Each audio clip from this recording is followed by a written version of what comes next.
Welcome to Omitech computer institute.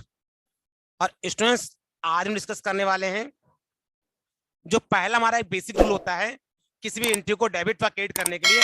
आज इसको हम पढ़ने वाले हैं। तो जो बेसिक रूल हमारा होता है डेबिट एंड क्रेडिट करने के लिए, वो रूल होता है जो आता है उसको करते हैं डीआर मतलब कि डेबिट में लिखते हैं, और जो जाता है उसको क्रेडिट मतलब कि सीआर में लिखते हैं। यही एक अकाउंटिंग का सिंपल सा नियम है।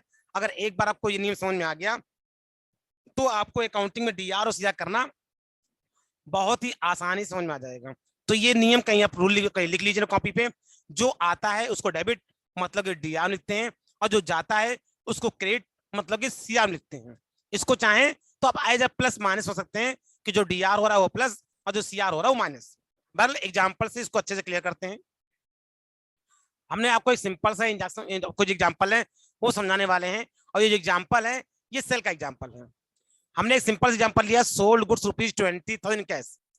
हमने सामान बेचा 20,000 रुपए का कैश में। अगर आपसे पूछें इस ट्रांजेक्शन में क्या आया और क्या गया है, तो बहुत सिंपल लैंग्वेज इसको पहचान लेंगे कि सर आया है कैश और गया है गुड्स। क्योंकि सामान बेचा है, सामान बेचने में हमारे पास से क्या जाए गुड्स, जो कहा गया सोल्ड गुड्स।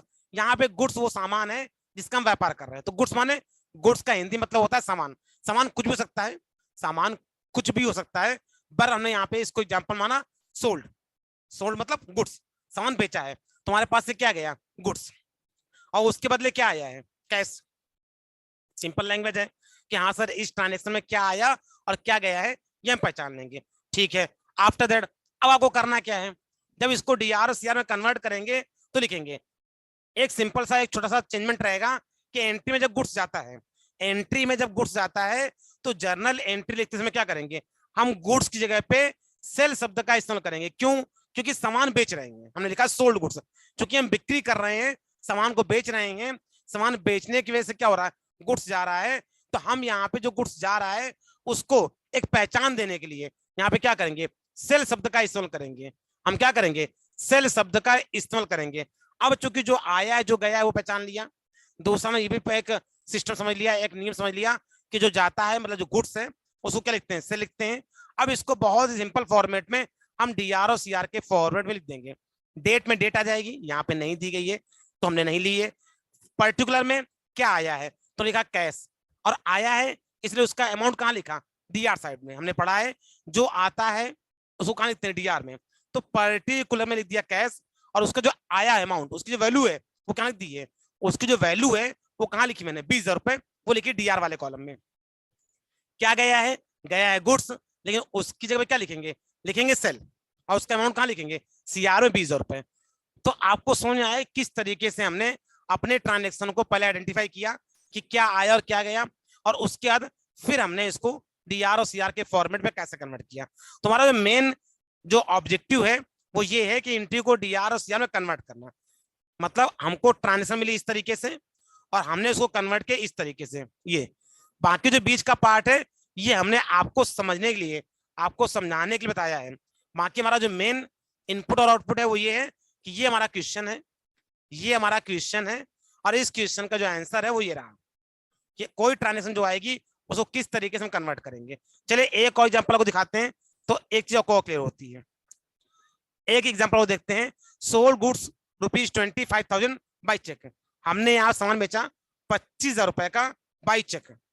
अब इसमें पूछा जाए कि क्या आएगा और क्या जाएगा, तो सिंपल टर्म्स है सर सामान बेचा है, अगर सामान बेचा है तो गुड्स हो जाएगा, इसमें तो कोई दो राय नहीं है। सर जाएगा तो गुड्स, और इसके बदले सर पिछली बार तो कैश आ गया था तो हमने कैश लिख दिया, लेकिन इस बार कैश नहीं आया, इस बार क्या आया चेक आया। क्योंकि सामान बेचने में क्या आया हमारे पास आया चेक, तो यहाँ पे गया तो गुड्स है कोई दिक्कत नहीं, आया है क्या चेक।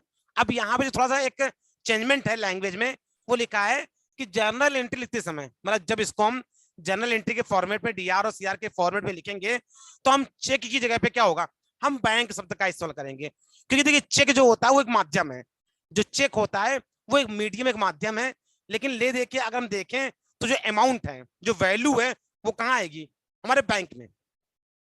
तो जो चेक होगा वो लगाएंगे अपने बैंक अकाउंट में, तो जो अमाउंट है वो अमाउंट कहाँ आएगा, वो अमाउंट आएगा हमारे बैंक अकाउंट में। अब यहाँ पे सोल्ड गुड्स ₹25,000 जहां बाई चेक लिखा है वहां पे माध्यम कुछ भी सकता है, लाइक के जाकर गूगल पे है, फोन पे है, डिमांड ड्राफ्ट है, एनईएफटी है, आरटीजीएस है, ऑनलाइन है, मतलब किसी भी माध्यम से अगर हमारे बैंक में पैसा आ रहा है तो माध्यम या कुछ भी हो, ले देखिए जब एंट्री को हम डीआर और सीआर के फॉर्मेट में कन्वर्ट करेंगे तो हम किस शब्द का यूज करेंगे, हम यूज करेंगे बैंक शब्द का।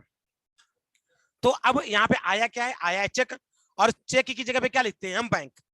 मैं फिर अगर कंफर्म कर दूं, यहाँ पे चेक की जगह गूगल पे है, फोन पे है, एनईएफटी, आरटीजीएस, ऑनलाइन, अगर इन सभी शब्दों का भी इस्तेमाल किया जाएगा तो भी आप डीआर और सीआर लिखते समय डीआर में क्या करेंगे, बैंक शब्द का इस्तेमाल करेंगे, क्योंकि ले दे के जो इम्पैक्ट है वो कहाँ आ रहा है, बैंक के अंदर आ रहा है। तो लिखा बैंक और उसकी अमाउंट, अमाउंट कितनी आएगी, 25,000 रुपीज, तो लिखेंगे बैंक और उसका अमाउंट 25,000 रुपीज। अब फिर क्या लिखेंगे, जब गुड्स जाता है तो गुड्स जाने में क्या होता है, हम गुड्स शब्द का इस्तेमाल नहीं करते, उसकी जगह पे हम सेल शब्द का इस्तेमाल करते हैं। तो क्या लिखेंगे, सेल, और सीआर में 25,000 रुपीज, मतलब 25,000 रुपए। इस तरीके से हमने सेल के दो ट्रांजेक्शन पढ़े, एक ट्रांजेक्शन की कैश और दूसरा हमने पढ़ा बैंक के थ्रू, और किस तरीके से डीआर से हमें किया ये सीखा।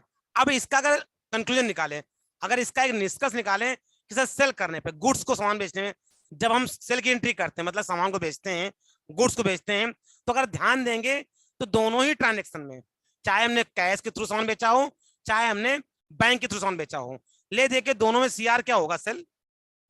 क्योंकि सामान बेचने का मतलब क्या होगा, सीआर में हमेशा क्या आएगा, सीआर में हमेशा क्या आएगा, सेल ही आएगा। तो इससे एक चीज हमेशा ध्यान रखिए, एक चीज हमेशा ध्यान रखिए, क्योंकि सामान बेच रहे हैं। अब सर सेल, कई बच्चे कंफ्यूज होते हैं, सर यहाँ सेल क्यों लिखा गया, क्योंकि गुड्स सामान बेच रहे हैं, इसलिए यहाँ पे सेल शब्द का इस्तेमाल किया गया है। और दोनों ही सूरत में, चाहे सामान कैश के थ्रू बेच रहे हो, चाहे बैंक के थ्रू बेच रहे हो, दोनों ही केस में सीआर क्या होगा, सेल। सेल माने सामान को बेचना। अब यहाँ पे जो बदलाव आएगा वो कहाँ पे आएगा, डीआर में। डीआर में क्या होगा, अगर बैंक के थ्रू पैसा आ रहा है तो लिख देंगे डीआर में बैंक, और अगर हमको हार्ड कैश मिल रहा है तो डीआर में क्या लिख देंगे, कैश। लेकिन ध्यान रखिएगा, सेल की एंट्री में सेल हमेशा क्या होता है, सीआर।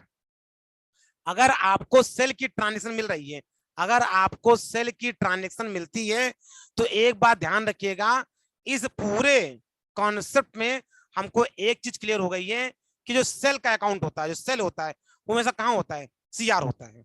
जो सेल्स का ये हमने लिखा है वर्ड, ये सेल्स का वर्ड क्या होता है, हमेशा सीआर से होता है। इसको में अकाउंट बोलते हैं। तो आप इसको ऐसे कर सकते हो कि जो सेल अकाउंट है वो हमेशा क्या हो रहा है, हमेशा सीआर होगा।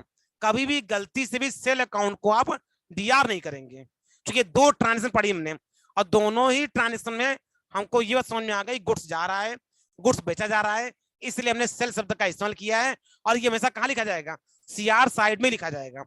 अब उसके बदले डीआर साइड में या तो कैश आएगा या तो बैंक आएगा, ये डिपेंड करता है कि ट्रांजेक्शन में क्या दिया गया है। इसी के साथ में सेल ट्रांजेक्शन को डीआर और सीआर में कैसे कन्वर्ट करते हैं ये हमने सीख लिया। तो इसी के साथ में इस वीडियो में सिर्फ इतना ही।